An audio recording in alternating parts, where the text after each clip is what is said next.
Attracting wildlife into your urban garden is easier than you think. The easiest animal to start with are birds. You can attract a whole range of species, just dependent on what food you put out for them, using different feeders. Now, where you put the feeders is just as important as what you put in them.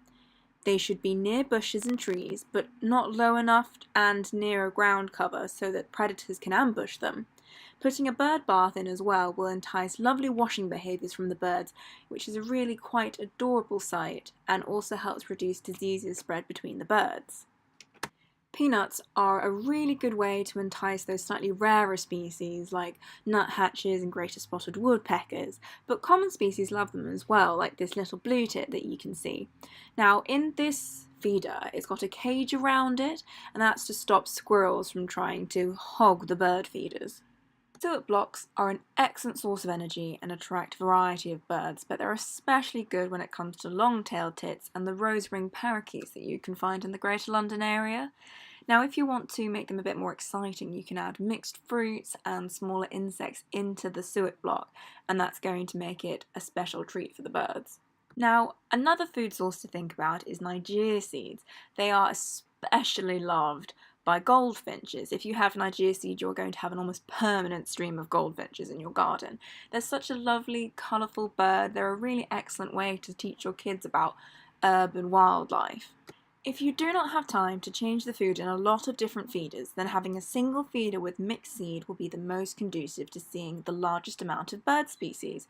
I would recommend getting the husk-free mixes, as it is difficult for many garden birds to remove the seed husk, and this would reduce the number of species that you will see.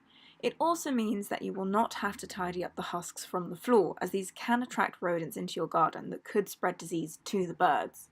Now, one more food source that I haven't talked about is live food. So this would be mealworms, for example, which are an excellent source of protein for growing chicks. So during the spring, when all the chicks are hatching, if you can stomach it, a handful of mealworms spread about your garden will do them a world of good, and you'll get to see the parents doing proper foraging behaviour.